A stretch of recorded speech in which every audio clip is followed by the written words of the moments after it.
Happy to be here today. Thanks for coming. My name is David Tortolot. I'm a certified reverse mortgage professional. That's a CRMP. There's currently 151 CRMPs in the country. So it's a hard designation to obtain, and there's a reason for that. When HUD invented this loan, HUD is a federal agency. Everybody knows who HUD is, right? Ben Carson's the secretary. They invented this loan back in 1989. And the idea behind inventing a loan like this was for retirees. When they retire, they're on fixed income. It would allow them another option if they went through their money later in their retired years to not have to sell the house. This is another option to allow you to stay in your house if you so choose. And so the whole idea behind this is to allow you not to have to sell the house, and it provides financial stability over a period of time in the form of a mortgage. So I've been originating reverse mortgages exclusively since 2003, 16 years. I don't do any other form of financing. I just do this. So I have all my eggs in this basket. If you knew what I knew about this loan, you'd think differently about it. There's a lot of misconceptions about this loan. We're going to go through those today. But I think if you understand that your federal government invented it, and it had to go through Congress, that they weren't going to design a mortgage scam for seniors. But what happened was in the 90s when they invented this loan, banks lend the money on the loan, but the banks have to adhere to HUD's rules about the loan. So the banks misused it. So they sold it to the wrong person, they sold it to people, and then someone went back, a financial planner, and took the money out of the reverse mortgage and invested it in annuities, and just that wasn't the purpose of the loan. That's where all the bad things happen. So when you hear bad things about reverse mortgages, it was never the product that was the problem. It was the product being misused. Because it's just a mortgage. So a mortgage is not a bad thing, and it was invented by our government. But it was misused. So what happens is it was a new loan. HUD introduced it to the financial marketplace. They misused it. HUD steps in and says, here's some new protections for the seniors. Anybody who reapplies or applies for a reverse mortgage is now going to have new disclosures to protect them. So if we cast forward 30 years to today, because this loan is now 30 years old, there's been many more protections put in place. So you can't control human beings. Unfortunately, that's the problem. The loan was introduced and it was misused. That's where all the problems are. The loan is not the issue. And we'll go through some of the misconceptions. So my goal today is not to sell you on the idea of this loan. It's to inform you about the pros and the cons. I'm not here today, I do this for a living, but I'm not here today to sell you on the idea that this is the best thing since sliced bread.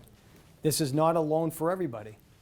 I've had many meetings in my 16 years where I've sat down with the entire family and we've decided that this wasn't the right avenue to go down. Selling was a better avenue. Living with one of their kids was a better avenue. Taking out a regular mortgage was a better avenue. This is just another option. So let's get started.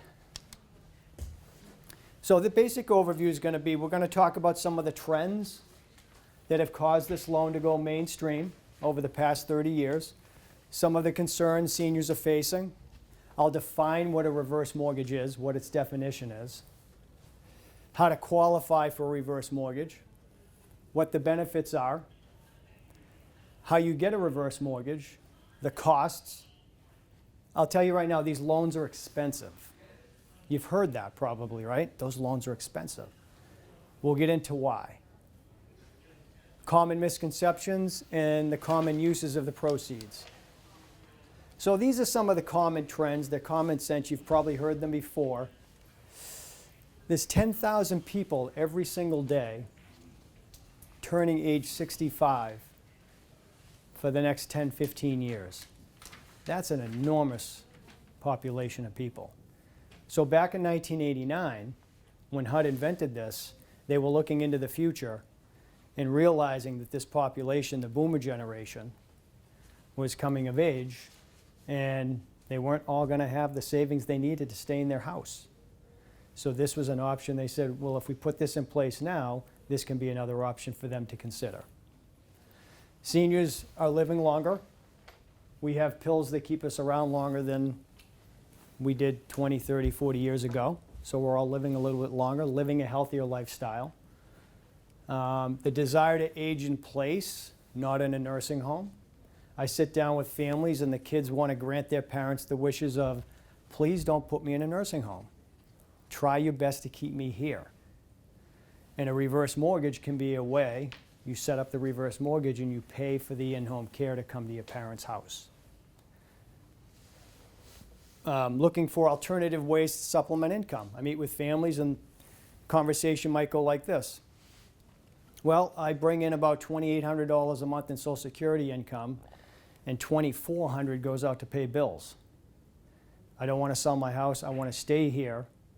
So I'm looking for ways to add more income to my lifestyle.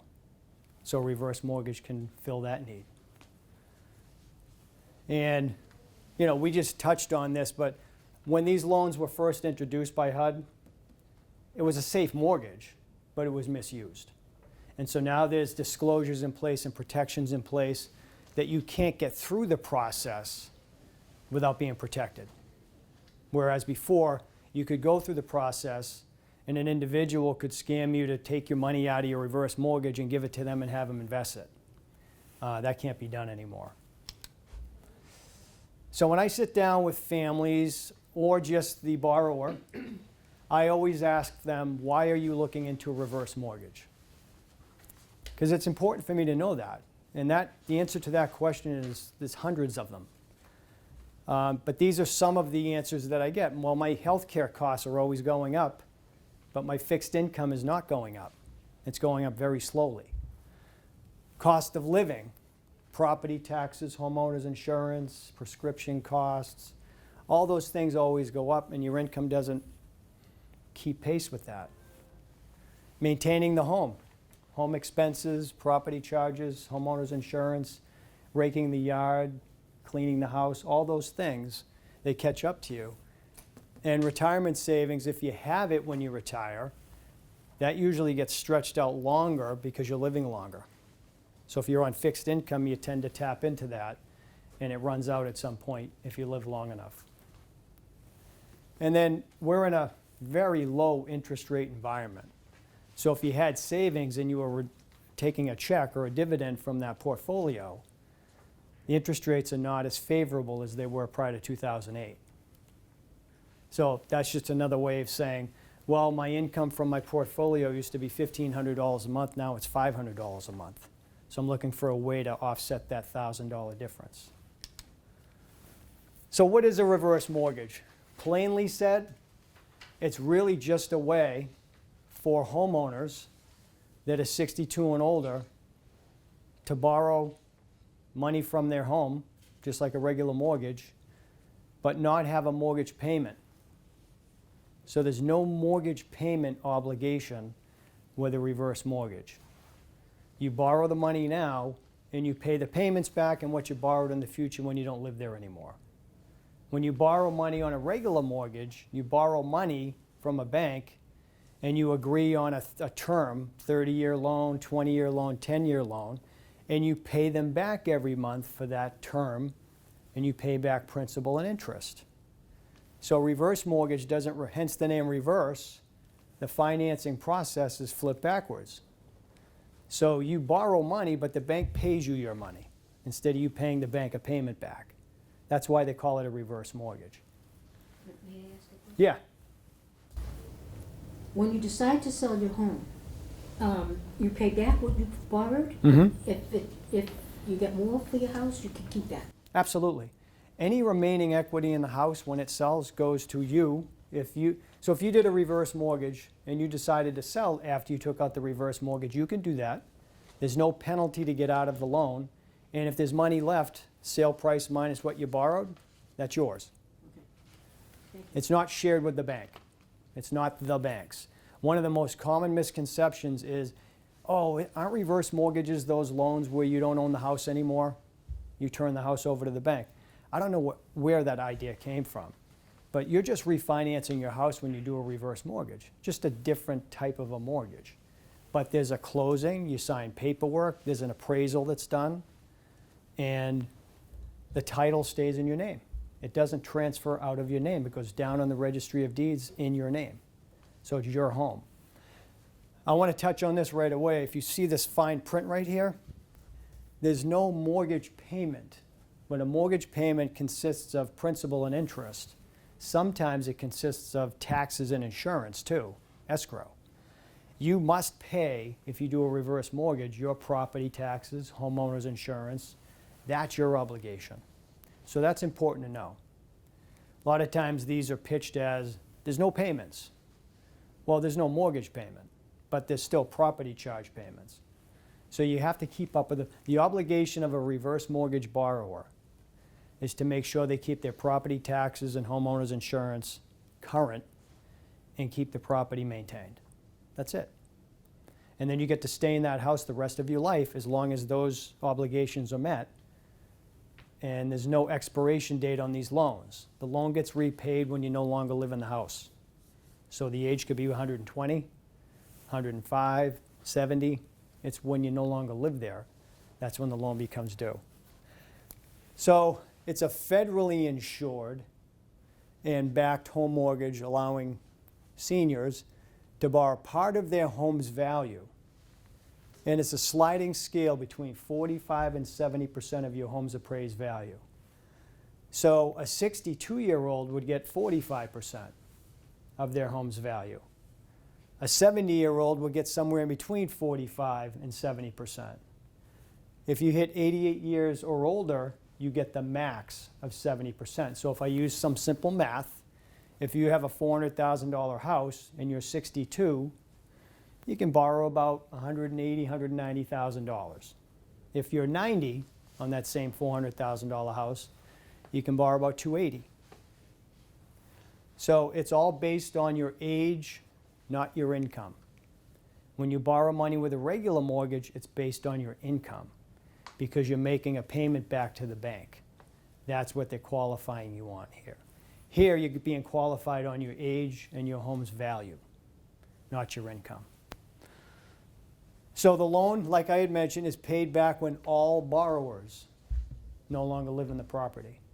So if it's a married couple taking out a reverse mortgage and one predeceases the other, nothing happens to the loan because it's when the last borrower no longer lives in the property it becomes due. Again, making sure that you can pay the taxes and insurance and keep the property maintained. Borrowers retain complete ownership of their home throughout the entire term of the loan. When it's sold, when you pass away, if you have a will that says, my children get my home, your children get the home. It's just they get a home with a reverse mortgage on it that has to be repaid. And there's a few ways they can repay it, they being the kids. They can say, we're going to sell it, pay the loan off with the sale proceeds and keep the difference. Or they can say, I want to keep it and I'm wealthy, so I'm going to cut a check to you, bank, pay you back, and I'll keep the house. Or they can go to a bank and take out a mortgage in the amount that's owed and pay it back that way. Typically, what I've seen is 99% of the time the kids sell the house, especially if there's equity left in it, because they're going to get some money. So they sell it very quickly. And a lot of times the kids live out of state, I see, so they're not going to come back and keep their parents' house.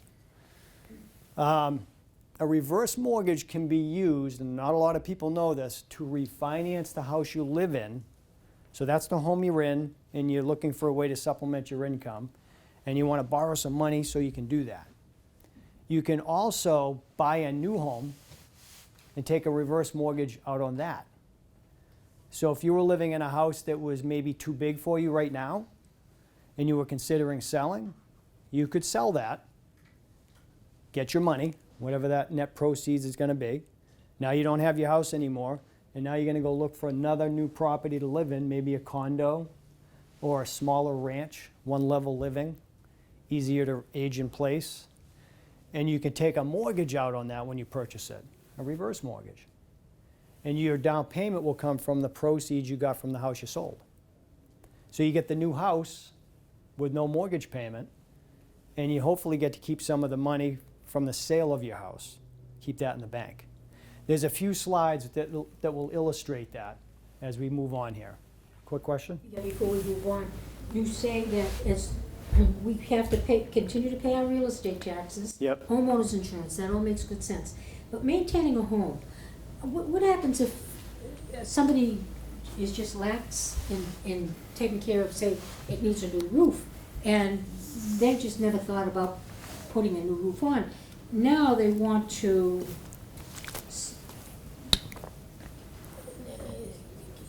sell the house, and you come in and say, well, you didn't maintain it. Are there any problems? Have you ever had a problem like that where they claim that they've done the best they could and yet you find the house in not very good condition? I haven't had that, but I'm sure that has happened because this is a nationwide loan. So if someone takes out a reverse mortgage, the house has to meet FHA standards when they get the mortgage. Right. That doesn't mean that they might have it for 20 years, the mortgage, and then the roof leaks after they get out the loan. And then they want to sell it, and they have a reverse mortgage on it. Well, the reverse mortgage company might not know that the roof's leaking because they're not really keeping an eye on that. Right. But whoever that person is that wants to sell it is not going to be able to sell a house with a leaking roof unless they have a cash buyer. Because if someone's going to take a mortgage out to buy that, their bank's going to say, fix that roof before we lend you money on it. Okay. So it's they're not going to be penalized initially, but they're going to have to fix the roof. So if they went through all the money in the reverse mortgage and never used any of it to fix the roof, then they're probably going to have to stay in the house unless someone buys the home cash. Okay. Because you can buy a house cash and there can be all kinds of problems with it because you're buying it as is. But if you take out a mortgage, the bank that's lending the money to the buyer is going to require the house to meet certain standards before they'll lend money on it. And again, we've talked about this, no monthly mortgage payments. So the formal name of this loan, and you'll see an acronym quite often, HECM, if you're online. It stands for Home Equity Conversion Mortgage. This is the formal name of this loan that HUD gave it. It's a reverse mortgage, but it's called a Home Equity Conversion Mortgage. So it's insured by HUD and backed by HUD. Insured means that one of the closing costs that's expensive, it's 2% of the home's value. If you have a $400,000 house, that's $8,000. Now goes to HUD. Now all these costs come off the top of your loan that you're borrowing. So they finance and roll into the loan. You don't come to closing with a check for closing costs. So it comes off the top of the loan, so it's been financed into the loan. What does that fee do? It does three things. You've taken out an insurance policy on the mortgage and given the money to HUD so that if you live a long time after you take out the reverse mortgage and use up all the money, mortgage balance, on a reverse mortgage, a mortgage balance goes up. If you owe $200,000 today on a reverse mortgage, next month on your statement you're going to notice it's $200,900. That's the unpaid interest. So it goes up and up and up and up. So if you live a long time and that balance exceeds the home's value because you live 20, 30 years after the loan closed, no one's liable for that debt because you paid insurance money to HUD. If the debt on the home exceeds what it's worth, the bank that lent the money on the reverse mortgage files a claim with FHA, Federal Housing Administration, behind the scenes. They get the difference back from them. They don't go to your kids and family and say, the reverse mortgage balance has been growing for 30 years, it's $450,000, and the house only sold for $400,000, we're short 50. You kids have to come up with that money. That's why it's expensive, that's why it's insured. There's no liability. If there's money left when the kids inherit it, it's their money, just to your point earlier. So if they sell it for 400 and mom only used 200,000 of the loan, the kids sell it for 4, pay the loan back of 2, and the kids get 200 grand. So if there's equity left, it goes to the estate. If the debt rises above what they can sell it for because mom and or dad outlived the loan, then the kids don't get any money. That's the very worst case scenario when you take out a reverse mortgage. But there's zero liability for the debt. And as a matter of fact, if the kids know it's upside down, HUD allows them to walk away from it. So if I was your son and I was inheriting your house and it was upside down and I live in San Diego and there's nothing in it for me, I have the ability to call the bank and say, I'd like to just sign the property over to you. And they'll say, that's fine. And there's no judgment cast against you. That's your decision to do that, or my decision to do that. They don't take the house. But you get to walk away so you don't have to come fly out here to the East Coast, do open houses, paint the rooms inside to get no money at closing. So HUD allows you to walk away if you want to.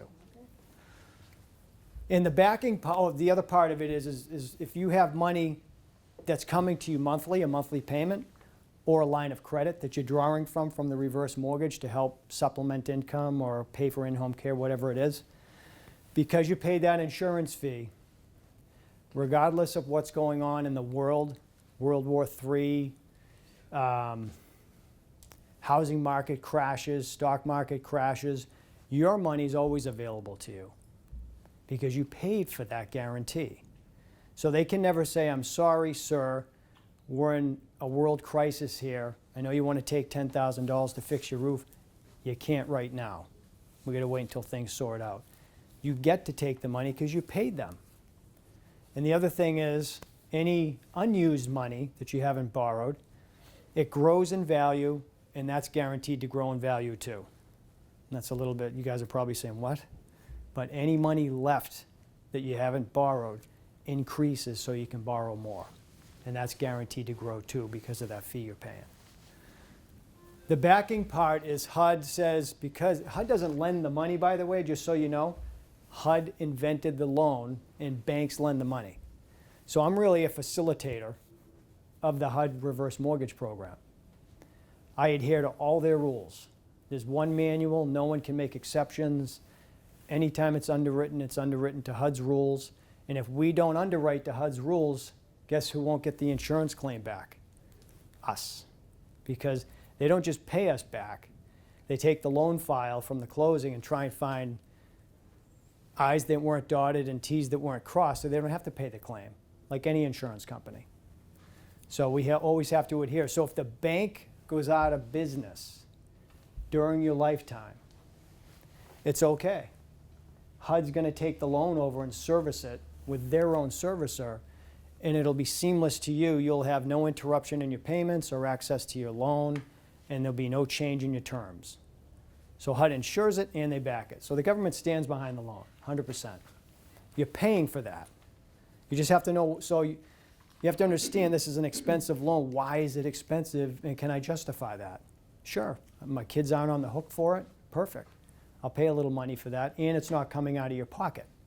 It's coming out of your home. So how to qualify? You have to be a minimum age of 62 to qualify for reverse mortgage. There's no maximum age. And it can only be borrowed against a primary residence. You can't borrow against an investment property or a second home. It can only be borrowed against your primary home, where you reside full-time, where you're registered to vote. It can be a multifamily home. If you own a 3-family and you live in the bottom floor and rent out the other 2, you can take a reverse out on that. A condo. Condos have to be FHA approved though, the complexes. They just have to go through some paperwork with HUD to make sure there's no lawsuits or litigation or environmental issues. They have sufficient reserves. If something goes wrong with the buildings, they have money to fix it. So HUD's just making sure that it's a project they feel comfortable insuring. Single families don't have to be approved. That's your own home, and they don't Those rules don't apply to single families.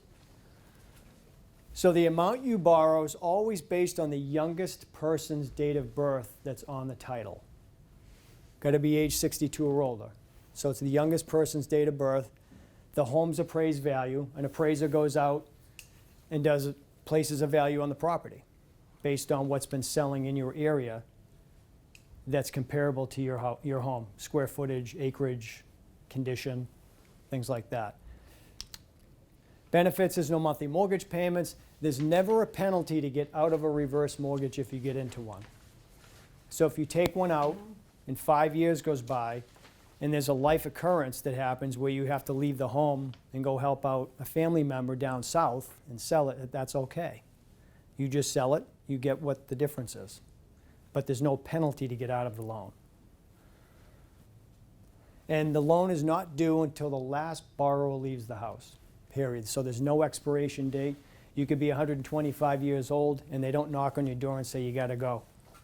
The loan balance is too high. It's when you don't live there anymore. And most of the time with my clients, I have over 400 clients throughout Massachusetts.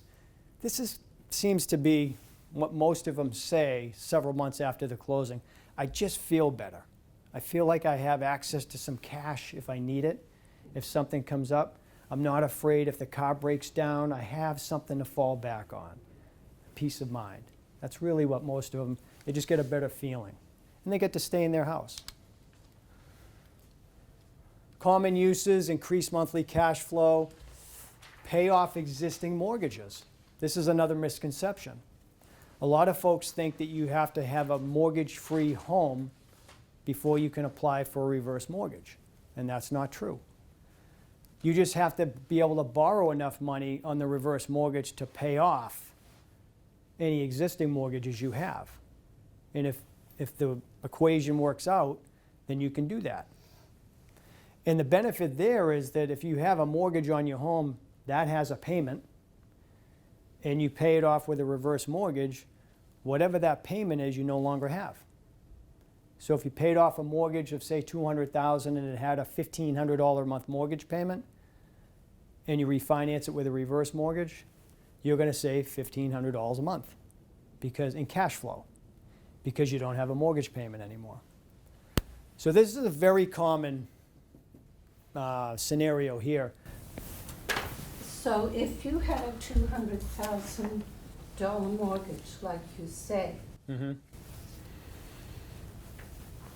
the value of the house would have to be a lot higher, right? If you have a $200,000 valued home, is that a mortgage? $200,000 mortgage. Okay, yes. The value on the house has to be quite high. Yes. To make it worth your while, because if your house is, say, 50%, Yep. so say you had a $300,000 house value, Mm-hmm. 50%'s $150, Yep. but you owe 200. You wouldn't be able to qualify. Correct. So that's why I was saying you can pay off a mortgage, but the amount you can borrow has to be higher than what you owe, So to your point. that house would have to be worth like $600,000. Have to be, well, if you owe 200, it would have to be worth at least 400. Because if you're 62, you can borrow about 45% of 400. If you're, You gotta pay the 200. that's off. right. That's right, exactly.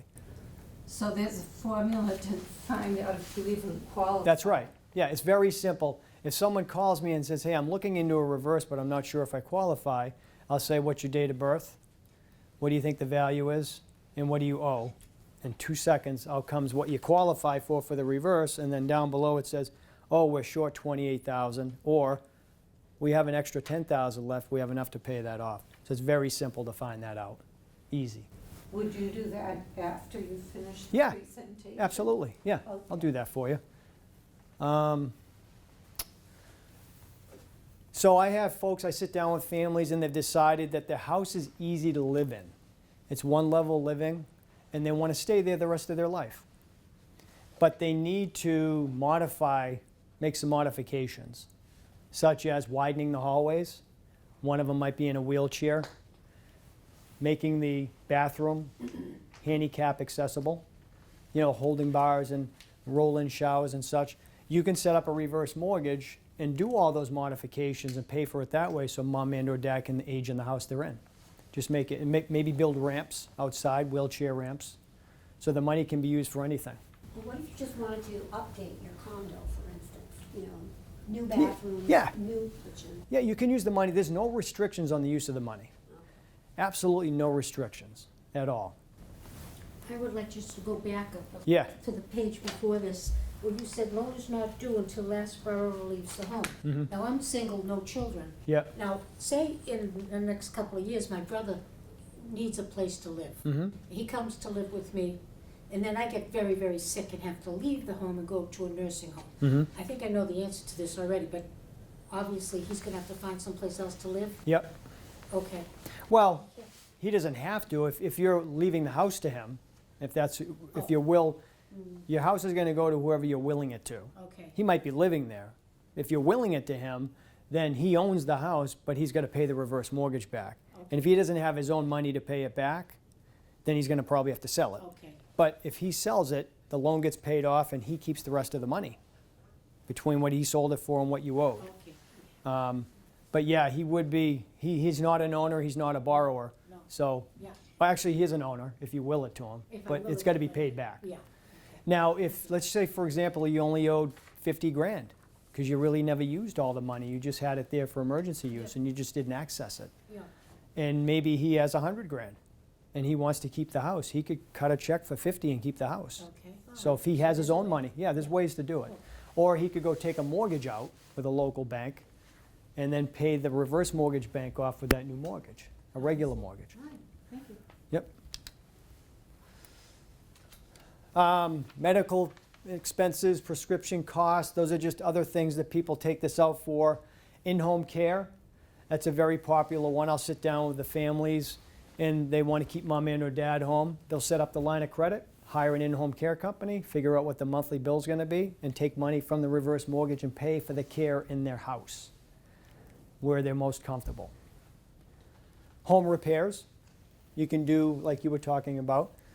Fix up your bathroom, fix up the roof, paint it, whatever you want to do. Fix the kitchen, make it fresh. So if you want to age in place, you have some new amenities in your house. Maybe hire a landscaper. So it gives you the liberty to bring in some people to help you out to stay there. Just gives you that money in the background to do that. And improve quality of life. This one really applies to, I'll give you an example. I have a client who's got a very wealthy son, owns a big plumbing company, and his parents have a house that's free and clear of mortgages, but they were sitting around all the time. They weren't having fun in retirement. So he approached them and said, you know, Mom and Dad, I don't need this house. I have plenty of money. Why don't you guys go take out a reverse mortgage and then you can go to Europe like you've been talking about doing, and that'll give you the money to do that. I don't care if you use all the money for trips. I don't need the house. I just want you guys to be happy. They went and took out a reverse mortgage, and to date they've used about $50,000. The house is worth $450,000, but they've been to Alaska, they've been to Hawaii, they've been to Europe. So you can't put a price tag on those memories. And the son doesn't care about the house. He just wants mom and dad to enjoy retirement. And they weren't because they didn't have enough income coming in to do that. I don't really go out and advertise that as a reason to do reverse mortgages, but it is your house and it is your right to do that. So if you're looking for ways to just improve where you're at in retirement, maybe go on one extra vacation, fly and go see the family, this is a way to do that. I have plenty of clients that go away twice a year now because they have the money to do it. I'm not going to get into this too much here. This is basically, in a nutshell, reverse mortgages have always been thought of as a last resort. House rich, cash poor, now I'll go get the last resort loan. Over the past 7 years, there's been world-renowned economists, university professors that have analyzed this loan and found out that if you set up a line of credit on your house, if you want to keep the house long-term in retirement, I'm going to say that again. If you want to keep the house long-term in retirement, this is a good strategy to consider. So let me use an example of an actual client I have. They have about $1 million in retirement. They live in Norwell, Mass. They have a house worth $600,000. They're going to live there the rest of their life. But they want to have that house work for them. In other words, have equity they can access in addition to their $1 million. So we set up a $350,000 reverse equity line of credit. So they basically took out a reverse mortgage and just set it all up in a line of credit. They have no intentions of using it, but it's just this other account of money now they have access to, and it's growing at 4.5% income tax free, guaranteed. So that $350,000, and we projected it out in about 8 years, is going to be about $490,000. So the whole idea of setting that up with their $1 million, they really didn't need to do it, is if they're in a housing market crash or a stock market crash, now they can toggle back and forth from their portfolio monies to this. This comes out income tax free because it's not income. If they have to go with the money that's in their portfolio, that could be taxed. So they just have the ability now to go back and forth. That's what economists were looking into. They're saying, geez, this could really complement someone's retirement portfolio. Why aren't more people doing it? So this is why this slide is here. It's becoming more and more popular because financial planners are grasping the concept and having their clients set these up so that if they're in a stock market crash and their clients are coming to them and taking the money out while it's going south, he can say, whoa, let's go over here to the reverse equity line of credit. And when the market recovers, we can stop drawing from there and come back over here. So I just wanted to touch on that you don't have to be broke to just take out a reverse mortgage.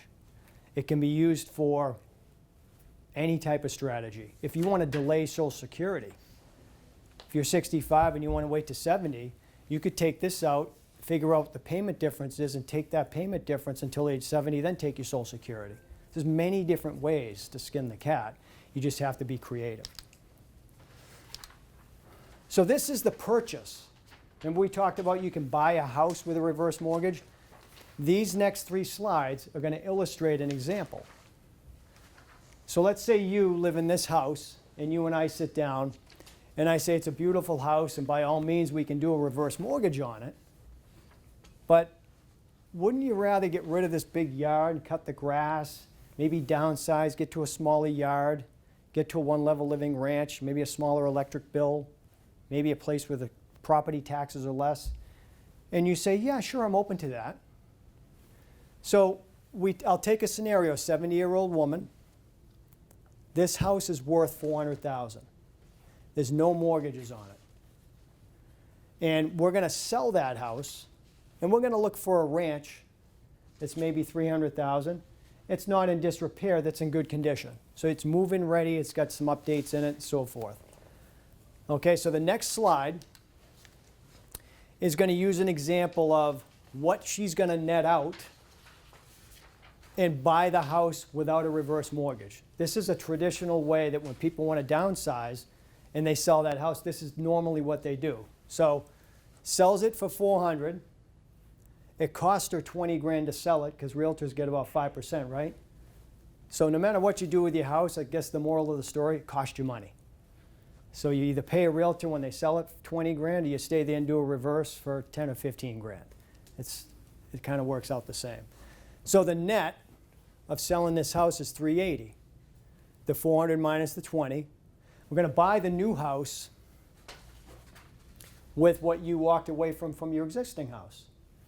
We're going to buy it cash. So we take $300,000 from your $380,000 net proceeds, buy the new house cash, the new ranch cash. There's $80,000 left over. You have the new house with no mortgage payment because you bought it cash. Now the next slide, this is saying, well, I don't want to take all my cash and buy the new house and put it all in the house to accomplish not having a mortgage payment. So this slide shows her taking out a reverse mortgage in the same scenario. Sold this house again for $400,000, netted $380,000 minus the realtor's commission, bought the new ranch for $300,000, but We borrowed $150,000 reverse mortgage, 50% of the sale price. And we only need $150 to complete the sale from the $380. Okay?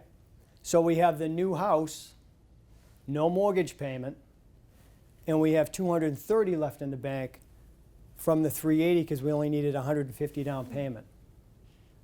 So you got in the new house, you got $230,000 in the bank, and you have the new house with no mortgage payment.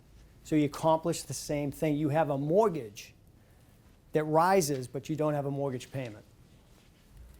So that's a good strategy. And rather than having 80 left and buying it all cash, you can have 230 left, get into a smaller house that costs you less to live in, and have 230 grand in the bank in that scenario. Common misconceptions: lender will own the home at the end of the loan. That's not true. I think we all know banks don't like buildings and wood and driveways and garages. They like interest. They love interest. They don't want homes. So they just want to get paid back. Home must be mortgage free. We've already dispelled that myth. You just have to qualify for enough to pay off what you owe. And that's an easy formula to find out. And then homes with reverse mortgages cannot be sold. They can be sold. We talked about that earlier. There's no penalty to get out of it. The closing costs. So we'll take a $400,000 home because the closing costs on a reverse mortgage are tied to the home's value. It's a percentage of the value. So if you have a $200,000 home, the costs are a lot less for a reverse mortgage than a $900,000 home, because that insurance fee is 2% of the home's value. So if you have a $200,000 home, you're only paying $4,000 insurance. If you have a $900,000 home, you're going to pay $14,000 in insurance. So it's the value that determines the costs. But we'll use a $400,000 valued home just to give you an illustration of what that would cost. So the insurance fee to HUD would be $8,000, 2% of $400. And HUD sets these fees, by the way. The banks don't. We don't standardize the fees. This fee goes to the bank. It's called an origination fee. I help originate a reverse mortgage for you. I get paid. But I get paid based on HUD's standardized fee. On a $400,000 house, that fee is $6,000. So you get $8,000 to them, $6,000 to the bank that helps you get the reverse. And then there's an attorney that does the closing, just like a regular refinance, but another $2,500. Okay? So call it 17 grand in that scenario. Now, if you qualify to borrow 300,000, well, let's use 200,000. 17 grand's going to subtract from the 200 first, and then you'll be left with the rest, the 183. Okay, so 183 is net available to you. You're financed in the costs, and those are all rolled into the loan. These two costs are required and mandatory that you have to pay. Those are out of pocket. Everybody that does a reverse mortgage must meet with a neutral third-party counselor that's trained by HUD that doesn't originate reverse mortgages. It's a safeguard for you. So if we sat down and we decided it was a good idea, HUD doesn't allow us to move forward because I have to give you a list of agencies to contact and say, I'm applying for a reverse mortgage and I have to complete this step. And they'll say, sure, come by on Friday for an hour and a half and I'll talk to you about what you're doing. And then once you go through that exercise, you get a certificate that you've been counseled and now you can move forward. So the whole idea of that is the person you're sitting down with does not sell reverse mortgages. It's a neutral person. So it's a safeguard HUD put in place. It's good. And you get a lot out of it. So that's typically about $200. If your income's below a certain amount, the counselor can do the session for free because they get grant money. If your income's above that certain amount, they can finance the fee in, meaning you don't pay that day. They'll get paid when the loan closes. The other fee is for the appraisal and this is always put on a credit card. So I always get the credit card information. We order the appraisal. A single family is about $525. That's put on a card. That's it for out-of-pocket costs right here. The rest of the costs are rolled into the loan.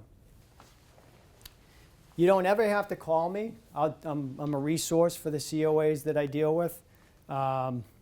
If you ever have questions, you can call me. You're never going to get pressured by me. But if you're looking or thinking about a reverse mortgage, I highly recommend that you Google a local CRMP. Unfortunately, there's only 3 in Massachusetts. I'm one of them. And again, there's only 151 in the country.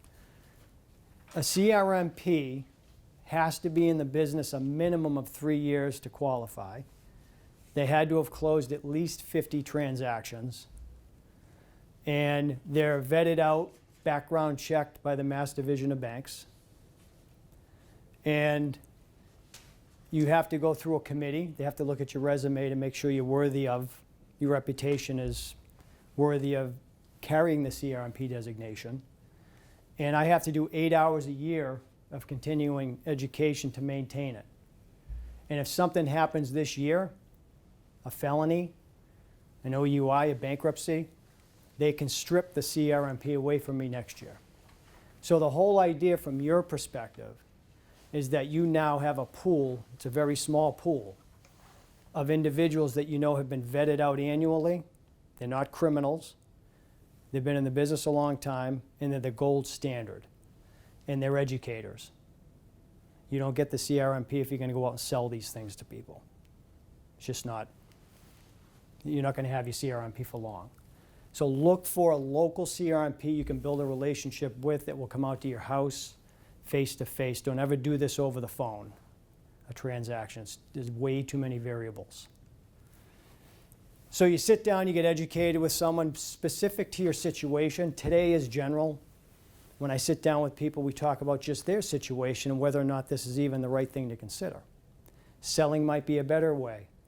Living with a family member and selling and building an in-law might be another better way. Taking out a home equity line of credit might be a better way. Refinancing their existing mortgage might be a better way. We don't know until we sit down and we go through all the options. You might say no to all of them. No, I'm not selling. No, I don't have a family member I can live with. No, no, no. Then you know you're at least looking down the right direction. But you shouldn't just sit down with someone and have them just talk about reverse mortgages. You should know all your other alternatives. So get educated. When you want to move forward, you go to counseling. Then an appraisal's done. Then it goes into the bank underwriter. Then it closes. From here to closing with us, it's about 30 to 45 days. And that's it. I'll open it up for questions now, if anybody has any. And then I have these that we're going to give away. Save those for last.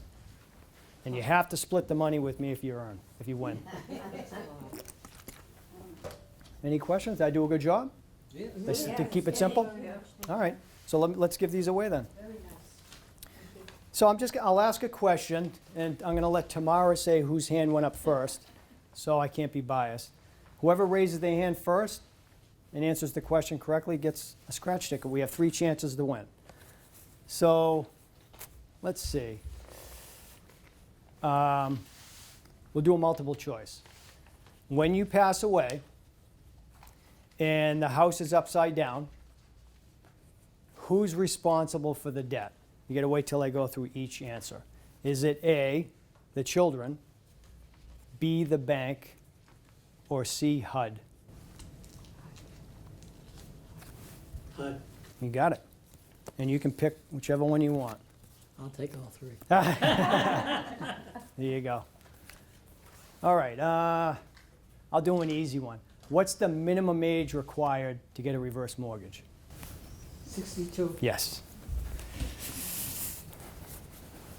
You can pick one. Thank you. And let's see, the last one.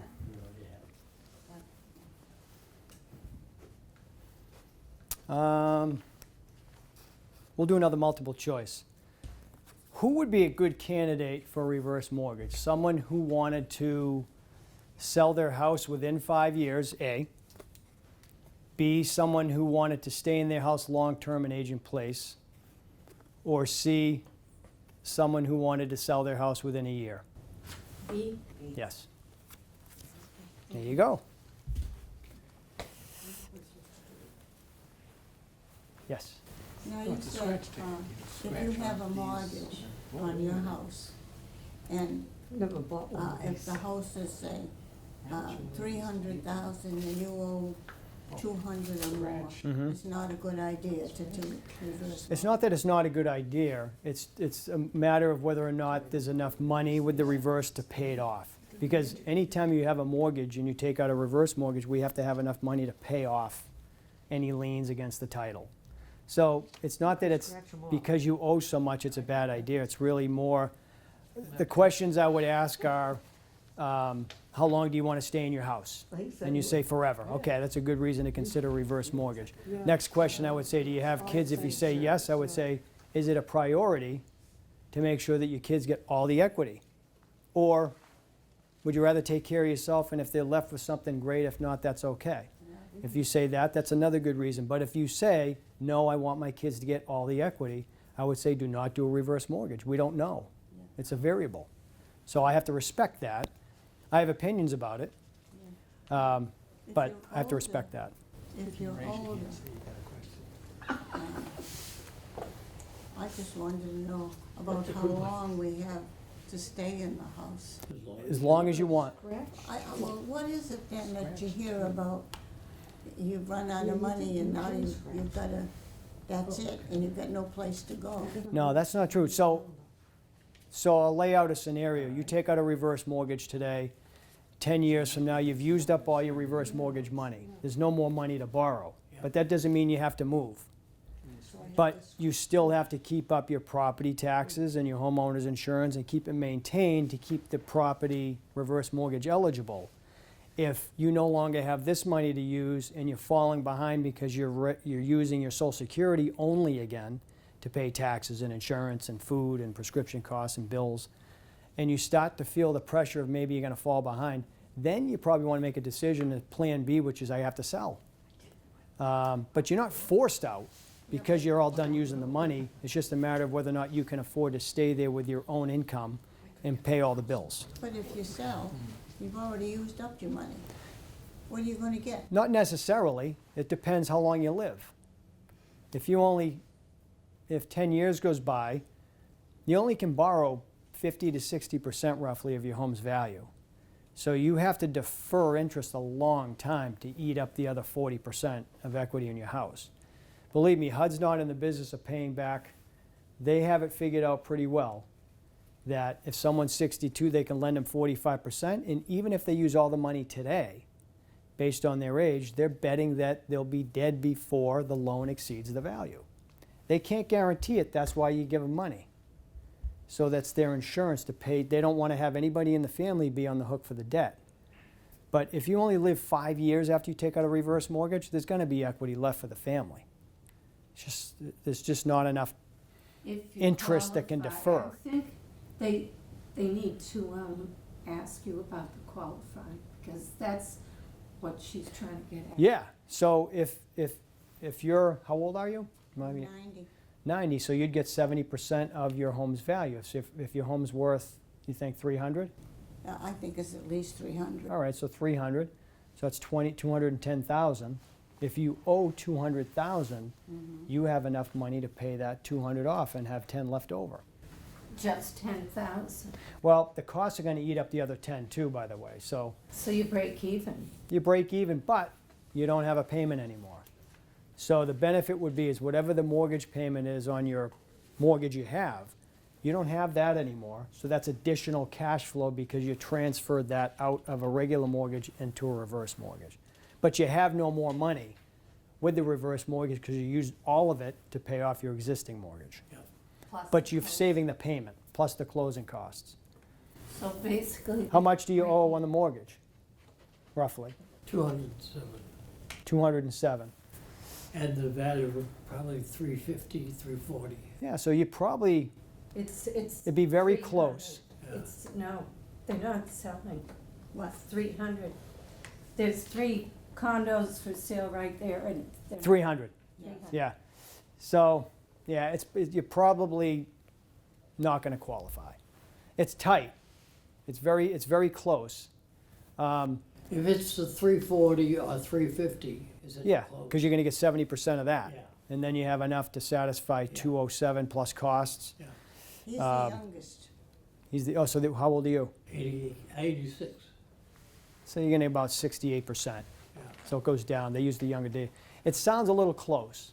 The only way to know is what I typically do is I'll go out to redfin.com, Zillow.com. There's an internal valuation model we use, which is called Property Hub. I take all of them and I find like what the middle average is. And then I figure out what your assessed value with the town of Walpole is. And I kind of use a number that's conservative, and then Yeah. we talk about it from there. But it's close. Your benefit of doing a reverse mortgage is only that you're going to save the mortgage payment that you have now. You won't have that anymore. Exactly. So if that's $1,000 a month, you're going to save 12 grand a year. Yeah. That's your only benefit. You'll never have any other money to use because you're using all of it. Yeah. But you're saving the mortgage payment. Yeah. So the way to justify is $1,000 a month going to make enough of an impact to roll in 15 grand in costs and have the loan balance grow. You justify that in your head as to whether or not that makes sense. Aside from the financial 15,000, costs, you know, it's talking so about the it. bottom line is I get 183,000. I don't. Yep. But you're saying to me that 183, there'll be interest added to that? Yes. And so that comes off the top when I sell my house? Correct. Correct. Okay, so it's gonna be more than 180, Oh, yeah, yeah. of course. You don't have a mortgage payment. That's why the That's- mortgage defers. Oh, okay, I get it. So if you have a $200,000 mortgage, Yeah. a reverse mortgage, Yeah. this time next year, your mortgage balance is going to be, just call it 208,000, 4% interest. Next year, it's going to be, now, the only way to keep it from going up is if you want to make payments. Oh, You can make payments on a reverse mortgage, but you don't ever have to. Yeah. On your mortgage you have now, if you skip payments, they can take your home. That's called foreclosure. Yeah. A reverse mortgage, you're never obligated to make a payment, but if you come into money, you can pay the balance down if you want to, Yeah. and there's no penalty to do that. And the condo, like, they're responsible for the outside, they will continue to be responsible Yes. for the, how it was set Yep, up? mortgage doesn't change anything, like insurances, or it's just, you just have a mortgage on the house, happens to be backed by HUD and insured by HUD, but it doesn't say you have to get your homeowners through this company, and, we're gonna take care of the exterior. Your condo fees help pay for the snow plowing and painting on the outside and any roof issues. does the 4% ever go up? Yes, It does? it can go up. So these rates are annually resetting rates. And so they're locked for a year, and then at the anniversary date of your loan, they can go up or down depending on what the rate changed to. There are fixed rate reverse mortgages, but I use them in very few cases because it has to, you guys might be a case. In other words, if you qualified for 220,000 reverse mortgage and you owe 207 and all your costs ate up the other 220, perfect candidate for a fixed rate reverse mortgage. If you only owe 50,000 on a reverse mortgage and you qualify for 220, well, with the fixed rate, you can't have a line of credit. It's a different type of a loan. It's a close-ended loan, meaning you get all your money at closing. Yeah. So a fixed rate is used in very few cases, but it's there.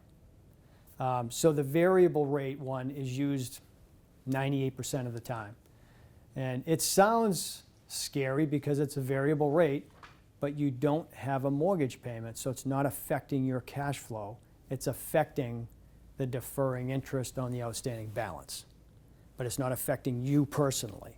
If you're going to stay there the rest of your life and your kids say, Dad, we're not worried about the equity, what does the rate matter at that point? The kids aren't on the hook for the Yeah. equity. The rate can go to 25%. Sure. Dad, we still don't want the house, we're okay. We just want you to be happy and stay in place. So you have to just be able to be thinking about, okay, it's going up and it's a reverse mortgage, so how does this differ from a regular mortgage? A regular mortgage, if your rate goes up, so does your payment. Yeah. So it affects you cash flow wise. This is a personal situation because of I live alone, as I stated. If anything really happens to me and I need to go into a nursing home, I'm worried that, say I live another 15 years, they want to know if you want a home. They ask you that question when you go to a nursing home. Yep. And they want a portion of that because Medicare doesn't cover 100% of your stay. Right. So my worry is this: will I have enough money when all is said and done and you guys are all paid off? Will I have enough money to satisfy a nursing home? So that's my dilemma. Yeah. I'm afraid because I want good care. Yeah. I'm not an attorney, so I can't really, I can give you some general information about that scenario. But if you have a reverse mortgage and you go into a nursing home, once you're out of your house permanently for 12 months or longer, the loan is due. So you would only be in the nursing home with a reverse mortgage on your house for a year, and then it has to be paid back anyways. Yes. You can't keep carrying that reverse mortgage for as long as you're in the nursing Oh, home. no, I realize that. Now, once you sell the house and you net some profit, that profit's going to be used to pay for your nursing home stay. Once that's been spent, now you apply for what's called Medicaid, Medicaid. which is Mass Health, because you have to have less than $2,000 to your name to apply for that. Oh, And so that's, again, that's an elder law attorney question. okay. I just know that that's a fact about what I just said, but you shouldn't be taking that information from me because I'm not an attorney. But the reverse mortgage, and one more thing too, upon death, this is how it works with time frames. So the last person passes away, the loan is now inherited, or the house is inherited by your children or the estate, whoever. They have, initially, if they're going to sell the house, 6 months to sell it from date of death. Not date of phone call to the bank, date of death. So the bank just says, okay, let us know when it's listed for sale. We'll verify that with the MLS number and go ahead and sell it just like you normally would with a real estate agent. If it sells within that 6-month period, you never talk to the bank again because the buyer gets a payoff and they just get paid off at the closing. And then the net proceeds go to the estate. If for some reason it doesn't sell within that 6-month period of time, the person who owns the house calls the bank back and says, I tried selling the house and it didn't sell. We're in a bad market. And the bank says, great, try it again for another 90 days. So they get a 6-month initial time frame. They can apply for the next 90-day extension, and then they can get one more 90-day extension after that, up to a year. But you have to communicate with the bank. You don't get a year out of the gate. You get 6 months, call us if it doesn't sell. 3 months, call us if it doesn't sell then for one more 90-day. In a year, HUD requires the bank to collect the money. Now, understand this, if the kids are selling it, there's always a way to sell a house, right? You just drop the price, and the public knows that. So if there's equity in the house and the kids are living out of state, what I've seen is they just drop the price and sell it. Yep. They're not going to deal with time frames. Don't forget, too, during the time they're selling it, guess what's still growing? The loan, right? You're right. Yeah, that didn't stop growing or deferring interest. Okay. So the kids, that's why I'm always available for guidance when my clients pass away. The kids can call me free of charge, and I'll give them guidance because they don't know really how to navigate a reverse mortgage after their parents are gone. That's another important reason to work with a local person Okay. because you're building a long-term relationship with a reverse mortgage originator because it's just a different type of a mortgage. You need guidance. You might have questions in 5 years for me. I talk to my clients all the time. Clients from 15 years ago, they call, hey, David, I have a question. So it's a different type of a loan. Any other questions? You, sir? No? One quick thing, I did look into this about 6 months ago. Mhm. I won't go into the names of the bank I Yeah. went through, but I got a phone call from a woman who deals with this kind of thing. And she actually said that you'd have to pay it back you have to sell your house in 10 years. She said that. You'd have to sell your house in 10 years if you go this route. No. Well, that's not a good thing, because it came through, Thank you for coming. she was Appreciate it. Somebody else. she was recommended by Thank you for coming. a local bank. Was she a reverse mortgage originator? This woman who said 10 years? Because that's not true. Okay, well, I don't, I got her number from this bank, and I called her, and that's what she said. These loans are due when you no longer live in the property, period. I- Or, Thank you for that. or you're not paying your taxes and insurance, then you could be in default. Oh, sure. But if you're paying your taxes and insurance and the property's maintained, until you no longer live in the property permanently, it's not due.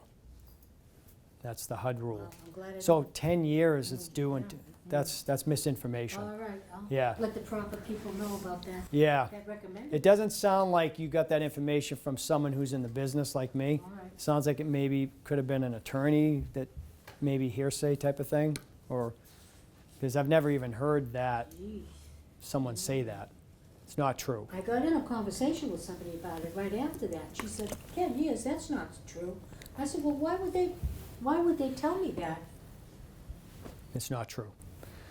But Y- I'm glad it's not true. Yeah. And thank you for today, because you've been giving us some great information. Yeah, I hope I explained it simply. That's my whole goal. It is a complex loan, but when you boil it down, you're just borrowing money from your home like you've done in the past. And it's working the same way. It's a loan that's secured against your home. It's just this one doesn't have a mortgage payment. And this one happens to be backed by your government because it was invented by your government. So it costs more because you're paying them to back it and insure it. And they're not holding anybody liable for the debt. Other than that, you have to pay taxes and insurance to keep your property maintained when you have a regular mortgage. Yep. Those are all still responsibilities. If you don't have a mortgage and you don't pay your taxes, you can bet you'll hear from the tax office in Walpole, right? So we all have to pay our taxes. A reverse mortgage isn't the thing that's telling you better pay your taxes. I just like to say that a lot because this loan has always been pitched as, oh, there's no payments. Well, no, there's payments. There's just no mortgage payment. And technically, there is a mortgage payment. It's just the mortgage payment isn't due until you die. It's just a tallied payment that you're not paying. It's deferring. You just don't pay it.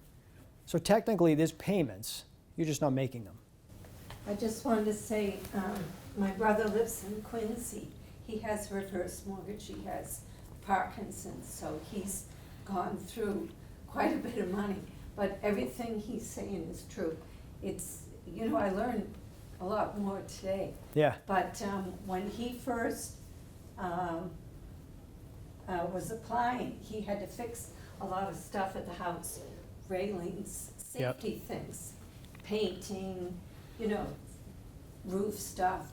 So in order to qualify, but I've learned more because I didn't know about the age, Yeah. because he got it at 62. Yeah. And his house was worth $525, so he's gone through 200,000. Did he use any of the money to pay off any mortgages, or he just No. used all the 200 for various Free. things? Yeah. Just for care, just for personal Yeah. care. Well, it allowed him to stay in his house, though, right? So Yes, yes. it's so- his house, his money. It probably made him happy. He's not happy about his mortgage, but he doesn't have a payment. No, and we're fine if he runs out, Yeah. he runs out. And that's a good point you bring up, because when I talked about working with someone local, if you call Tom Selleck's company, Tom's a handsome guy, as we all know that, Oh. and he's a spokesperson. Same loan that we're talking about today. It's a HUD loan in Massachusetts, except you're going to call into an Oklahoma call center, and someone's just going to mail you this fancy package, know nothing about you or your house, and just expect you to sign it and send it back. Meaning, I want to move forward and do a reverse mortgage. So it doesn't mean they're a bad company. It's just a different model. My model is sit down with the family, make sure it's appropriate, build a relationship with them, walk through the property and make sure the property even meets the FHA standards. Because why have you moved forward from Oklahoma to only tell you that the property doesn't meet standards after you're halfway through the process? And you say, why didn't you tell me that roof leak is going to cause me not to get the money? Oh, because I'm out in Oklahoma. I never came to see the property. So it's, I can't. How do you know if a condo is FHA approved? There's a website. If you just Google, honestly, if you just Google FHA approved condo website, you'll click on that link, and then there's several drop downs. You can search by zip code. So you hit the zip code you're in, state, Massachusetts, and then go, and a whole list is going to come out of condos that are approved in Walpole or not approved. If your condo's not listed there, it doesn't mean you can't get a reverse mortgage. It just means your association or management company has to be willing to cooperate to get it approved. So there's a bunch of paperwork, and it's all electronic. You know, what's your profit and loss for this year? Do you have proper master insurance? Is there any lawsuits going on? It's just normal stuff. Right. So if they provide all that, it costs $250 total to get the whole complex FHA approved. FHA and HUD look at it, maybe go back and say, hey, we need you to fix this, this, and this, and they go back, then it's approved. Then any resident inside the complex can apply for a reverse mortgage. Right. If there's a huge percentage of renters, typically Yeah, that will. can't be FHA approved. That's right. That's right. That's part of the questionnaire that's filled out initially. So the first thing we do is we provide a questionnaire to the manager.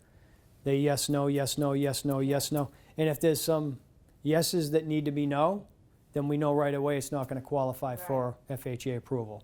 So we don't have to go through the whole process to find out. Right. We just fill out a questionnaire and say it's not going to qualify, so no reason to bother. I don't think that would be the case. Attleboro, this was, huge rental area, but Walpole's different. Mm-hmm. I don't think there's a lot of condos with huge rental. And FHA just made a change too. This is a brand new change as of this week. If you live in a condo in a complex, and the complex is not approved, we now have ways of just getting your condo approved within the complex.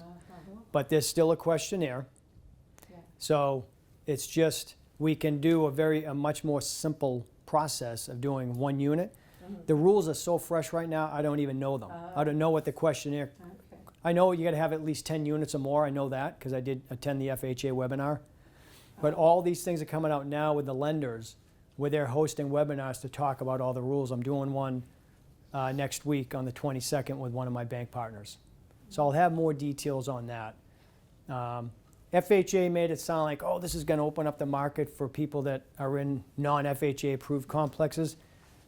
It's still going to be, Right. they're not just going to approve units Right. inside of unapproved complexes. But I bet you there'll be a decent percentage that will still get approved as one unit and not the whole complex. I just want to know, how Yeah. long of a process is this if I wanted to take a reverse mortgage? What are we looking at? 30 to 45 days from the time you do the counseling. So I always recommend, if you're thinking about a reverse, whether you call me or someone else, you call and say, can we sit down at my house, take a look at my house, make sure it meets FHA standards, maybe go over my costs with me based on my value of my home. I'll talk about what I owe, talk about my circumstances. And then from there, if you decide after that educational one-on-one session that you want to move forward, I have to give you a list of counseling agencies to call. Once you book that and you do that, it's 30 to 45 days from then.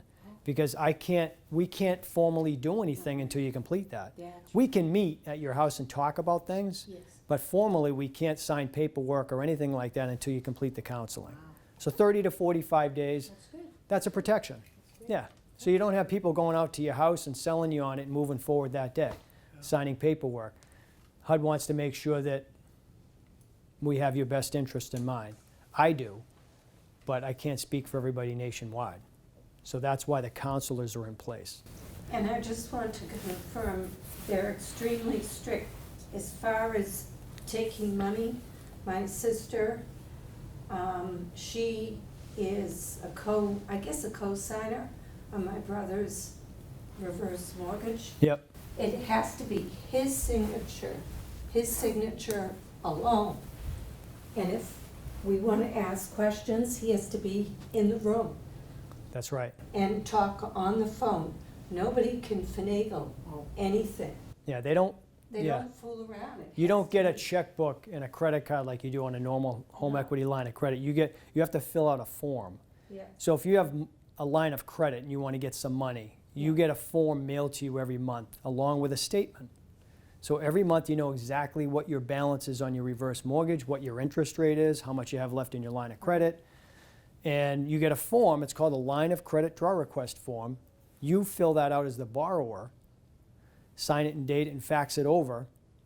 And at the closing, we obtain a voided check of the account you want the money to get direct deposited into. And when you send that fax over, within 5 business days, they have to deliver that money into your account. Right.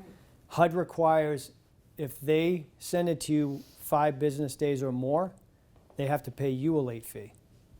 Just like we pay a late fee if we pay our mortgage mid-month instead of the first of the month. So nobody can cheat.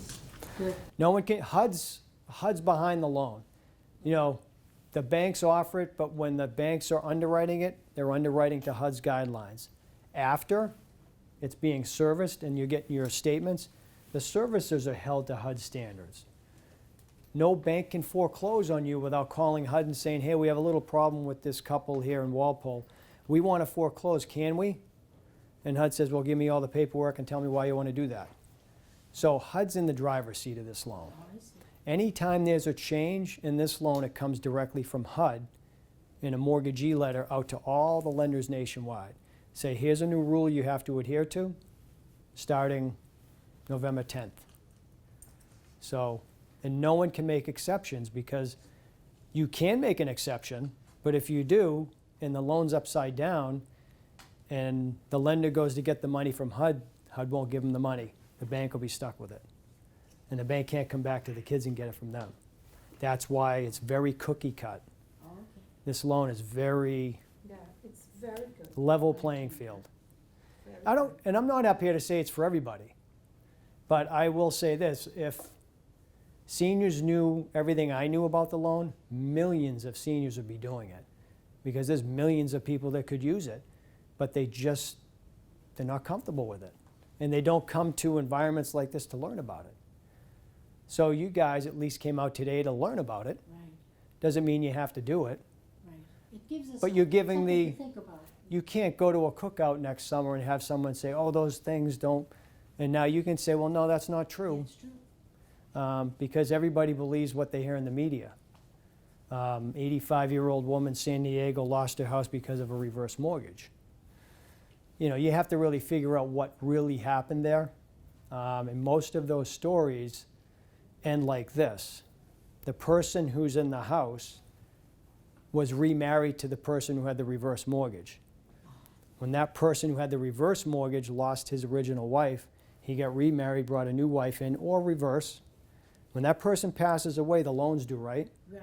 But this person, this new person, inherited the house because they're the new spouse. Okay. They might not know anything about this reverse mortgage, and they're saying, wait a minute here, this is my house. My husband willed it to, what are you talking about, this reverse mortgage thing? And then the journalists like to latch on to those things and say, 85-year-old woman being kicked out of her house because of a reverse mortgage. Well, the note is due. Okay. It's due, so I'm sorry your husband didn't tell you about that. Had he told her about that, could he put her name on it? He could, yeah, he could. He'd have to refinance it Oh, and add her to the new reverse mortgage. You just can't add them to a mortgage, but she could have been added to the mortgage and refinanced the loan, yeah. And, you know, had he done some planning, they could have taken out maybe a life insurance policy, enough so that when he passed away, she got enough money to pay off the loan with that and stay in the house. So sure. There's a way of, there's always ways, but all those stories, I've never heard of one that's come back to me, the truth, where lost a house because of a reverse mortgage. If you don't pay your taxes and insurance and you have a reverse mortgage, can you lose your house? Yeah, you can, that's default. yeah. But you know that in advance. So it wasn't the reverse mortgage that caused it. You knew about it when you got into the loan, and then something happened. So that's just the way, you know, I wouldn't be in this business if it was anything that the media portrays it to be. I'd be doing something else. There's many things I can be doing, but I love what I do. I love helping seniors, and I love this loan. This loan has made a huge difference in a lot of my clients' lives, huge difference. I could show you letters in a book I have over there that probably bring tears to your eyes. Yeah. And so that, for me, is enough of a reason to stay in the business, Right. where I'm making a difference. You know, money's pretty good, but to be able to help people stay in their house based on the situations before we met and how it is now, and I still hear from them, it's a pretty good feeling. So, thank you. Thank you. I appreciate it. Thank you for Very, coming. very Just informative. a Thank you. quick question again.